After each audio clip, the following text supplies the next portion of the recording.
Hello people, this is Mansi from evidyati.in।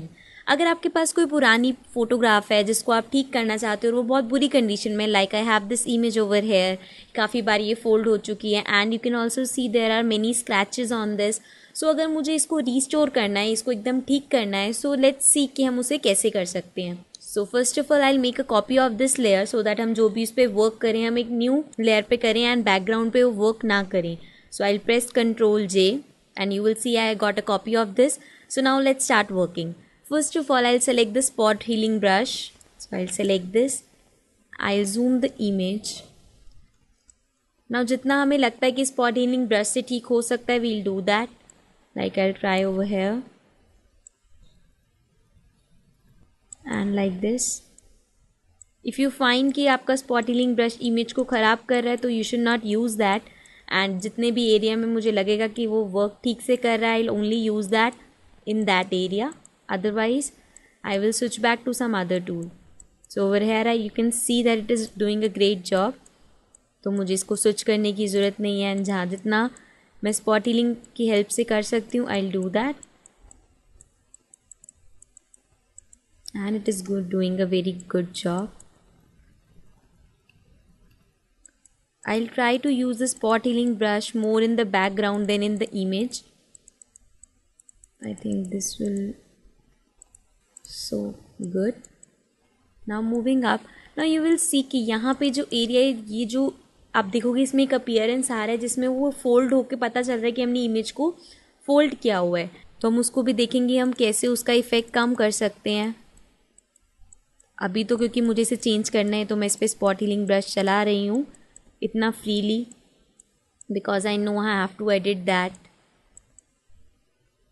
And over here also. Now when we come to her face और over here also आप देख सकते हो यहाँ पे भी काफ़ी सारी चीज़ें हैं जिन्हें हमें करेक्ट करने की ज़रूरत है। So now I'll switch to patch tool. यहाँ से हम patch tool ले लेंगे। Fine. And for this area I'll click and drag. जहाँ पे भी एरिया जो मुझे लगेगा एकदम ठीक है मैं वहाँ पे उसको क्लिक करके ड्रैग करूँगी। Over here also. Now you will see कि इस सेलेक्शन में ये थोड़ा सा इसकी ड्रेस का शेडो है, so I will move it to the right ताकि जो हम उसका सिलेक्शन दें, जो हम उसे स्पॉट दें वो उसके साथ का ही हो, so that you can see यहाँ पे हमारे पास वो ब्लैक कलर का इफेक्ट आ रहा है। Similarly for this side I will move it to right so that we maintain that and this over here I'll move it up to see if there's anything left. Now coming to this part, I can select this hole. यहाँ पे कोई shadow वगैरह नहीं थी इसलिए मैं उसे आराम से सेलेक्ट कर सकती थी। Press Ctrl+D to deselect and over here you will see कि यहाँ पे हमने थोड़ा सा उसे ख़राब कर दिया है। So I'll press Ctrl+Z multiple times and then make the selection again. And because मैंने यहाँ पे black select किया है so I'll drag it to somewhere it gives me the black shadow, maybe here. Press Ctrl+D, now it's better. Now again I'll select this and you will see इसमें ऊपर shadow है तो मुझे ऐसे area में लेके जाना पड़ेगा जहाँ पे उसमें shadow होगी। पैचेस आप जितने छोटे बनाओगे उतनी ज़्यादा क्लैरिटी आएगी। ओवर हेयर आप देखोगे थोड़ा सा ख़राब हो गया है, so again I have to select this and then I'll move it to this side. Fine. Now it's better. Again I'll do this on the neck जहाँ पे भी वो एरिया होगा। All you have to remember is कि जैसे अगर मैंने ये सिलेक्शन बनाया तो मुझे उस एरिया में लेके जाना पड़ेगा जहाँ पे वो ऐसा ही हो। I'll select this and drag it there. Moving here. Over here also I have to be careful about the shadows so that it doesn't appear bad. Like this. I'll select this and move. Now over here in this part you have to be very careful because यहाँ पे different shades आएंगे colour के। सबसे पहले तो I'll make the selection from here so that I don't need the black area. I'll select this and then move it here. Now in this area I would need the black color effect, so I'll move it to this side which is a cleaner side. I'll come a little down. Select this area and move, and then this area is remaining, so I'll select this and again move down.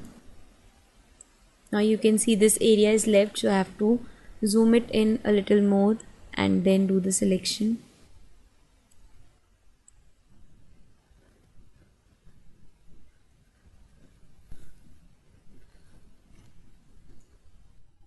And we are done. So using the patch tool आप same उसका selection ले सकते हो कहाँ पे आपको चाहिए, and by being careful आप उसको कर सकते हो. And now over here you can see यहाँ पे मेरे पास hair वाला area है, so I can freely select this and move down. I'll press Ctrl D and then I'll see if there's any other area left in her. No, so we are good to go.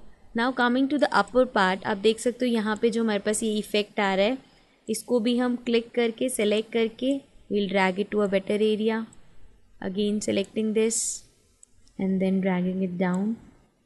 Be careful about the corners. यहाँ पे देखोगे आप, मैंने जैसे move किया है तो यहाँ पे कॉर्नर सेलेक्ट हो गया है. So I'll again have to select this area and this time I'll move it down like this.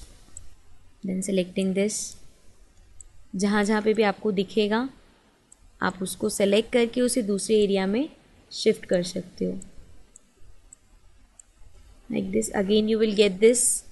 You can see यहाँ पे मेरे पास कॉर्नर ऐड हो गया है. So I'll move it down like this. And यहाँ पे भी it is required. So I'll select this area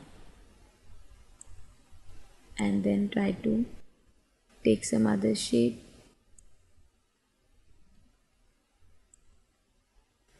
जहाँ जहाँ पे भी मुझे वो नज़र आएगा I can select that and apply a patch to that area. Moving down you can see it's here. So with this हम जहाँ पे भी ये जो folding effect आ रहा है उसको try कर रहे हैं and we are removing that. Over here I will shift it to this side. Fine, I'll press Ctrl D and then press Ctrl 0 so that it fits on the screen. So these are the changes we have applied. अगर कहीं पे भी आपको लगे कि थोड़ा सा remaining है, so I can use a smaller spot healing brush and correct that. Fine. Now I'll turn this off so that you can see the changes. This was before and this is the after we have restored the image. So this is how आप किसी भी पुरानी image को restore करके उसे फिर से ठीक कर सकते हो. अगर आप इसको और भी चेंजेस में करना चाहते हो तो आप इसकी डार्कनेस को इंक्रीज कर सकते हो या उसको डिक्रीज कर सकते हो, जैसा भी आपको चाहिए. वो सब हमने एडजस्टमेंट लेयर्स में देखा था and you can very well do that now. So see you again in the next session. Till then, bye bye.